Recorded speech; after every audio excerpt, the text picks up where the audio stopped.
She screamed for 72 hours. Not sobs, not muttered pleas, a raw, continuous howl that shredded the quiet of a research wing. Nurses begged for morphine. Doctors refused. They logged every cry. They timed each plea.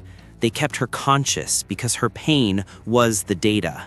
Her name remained a secret for 35 years. The man who ran the study published 14 papers from her suffering and never faced criminal charges. What happened to her was legal. What happened to her looks, by today's standards, looks like torture. This is not an accident of history. It was designed. A patient checked in for treatment, she left with memory broken and a lifetime of fear. Her screams filled a hospital that now still treats patients, that still hangs a small plaque reading, "May we never forget." Her real name was released decades later. Her medical records remain sealed until 2028. Every consent form you sign today traces back to her ordeal. This is the story of how modern patient rights were forged from a week of engineered suffering, and why parts of that record are still buried. 1968. Medicine ruled by doctors' judgment, not patients' choices. The Nuremberg Code existed on paper, but in practice a wide loophole called medical necessity swallowed consent. Hospitals kept records. Patients had none. Ethics boards were rare. Patient advocates didn't exist. Into that world walked a 34-year-old woman admitted for routine care. Her file was flagged within hours, approved for Protocol 7. She signed a dense consent form, technical Latin, buried clauses, authorizing necessary procedures. One line, later translated, read, "The patient agrees to participate in observational studies that may cause temporary discomfort." Temporary. That single vague phrase became permission. Protocol 7 was not therapy. It was an experiment to map suffering while consciousness remained. Researchers wanted the exact moment language fails, when asking becomes begging, when begging becomes something else. They sought a living subject who could not be sedated without contaminating results. Selection criteria were explicit: female, 30 to 40, chronic condition, limited family oversight. They restrained her in a 4-point system used for psychiatric containment. They escalated pain in calibrated phases and recorded every vocalization, rational arguments, religious invocations, surrender statements. A clause written by the lead researcher forbade pain management to prevent data contamination. Nurses watched, and some refused to participate. One was fired for attempting to administer morphine. The study drew interest not only from medicine, but from military research into resistance and interrogation. If you believe history's darkest secrets should be remembered, subscribe to the Crimson Archive. Protocol 7 began at dawn. Within the first hour, her distress was labeled baseline. Within 3 hours, she was begging. Every plea was categorized, timed, and measured. Her suffering became a chart. By hour 14, nurses could hear her from down the corridor, even through soundproofing. One wrote in her diary that she prayed in the chapel afterward, ashamed she could not stop it. A resident questioned the cruelty. The lead doctor answered, "Humanitarianism doesn't advance science." Day 2, her words began collapsing into broken fragments. Clinical notes reduced it to non-lexical vocalizations.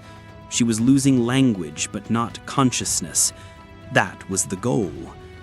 Day 3, a nurse attempted to administer morphine in secret.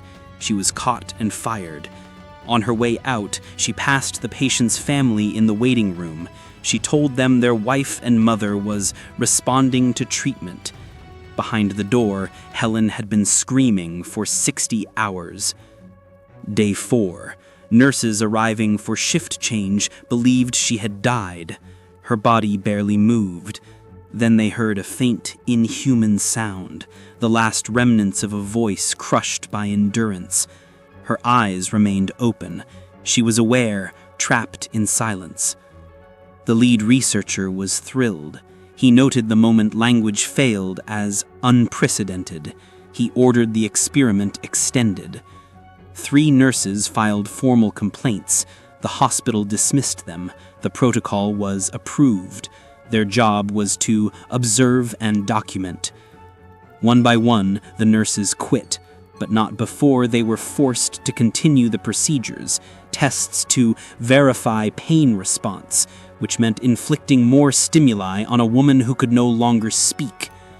Day 5, she stopped making any sound at all. Physicians switched to physical tests, reflex, blood pressure spikes, eye tracking. Her eyes eventually stopped following movement. Day 6, the first nurse walked out, breaking her contract. Day 7, the second. Day 8, the last nurse broke down when told the experiment would be prolonged for unique post-verbal opportunities. Her family, 30 feet away, was told she needed rest. Near the end of the week, her husband demanded to see her. The hospital sedated her for the first time, not to relieve suffering, but to hide it. He saw his wife unconscious and believed the doctor's reassurances. Once he left, they reversed the sedation and continued. Day 9, her vital signs began to falter. Only then did the lead doctor recommend ending the procedure to prevent permanent damage, as though 9 days of structured agony had not already done that. The moment the experiment ended, they administered morphine because the data collection phase was complete. For 6 more days, they observed how her mind tried to crawl back from the edge. How long until she spoke? Would she remember? Could the psyche reassemble after prolonged torture without sedation? A psychiatric consultant wrote she showed signs consistent with sustained torture. A line recommending legal counsel was crossed out. When she was discharged, the paperwork called it experimental therapeutic intervention. The family never learned the truth during her life. Helen lived 21 more years. She never fully recovered. Every doctor's appointment haunted her. The research team, meanwhile, celebrated the results. 14 papers cited her suffering. Awards followed. Research grants multiplied. Military agencies quietly referenced the findings in training manuals about stress resistance. The doctor behind Protocol 7 retired with honors. His obituary praised him as a pioneer. The experiment was never mentioned. When whistleblowers leaked documents in 1977, outrage followed, but no charges. Everything had been legal at the time. Contemporary standards, the hospital insisted. Yet Helen's case became the catalyst for change. Bioethics committees formed. The Patient Self-Determination Act of 1990 mandated plain language consent forms, patient rights, second opinions, and oversight boards. 47 countries adopted similar protections. The research wing where she suffered was demolished and replaced with a patient advocacy center, a monument built directly on the ruins of what had been done. The hospital still operates today under a new name. Visitors walk past a small plaque installed in 2003, in memory of those who suffered so that medical ethics could evolve. Helen's real name, released only after a long legal battle, is engraved there. Her full medical records remain sealed until 2028. And when they are unsealed, the debate will ignite again.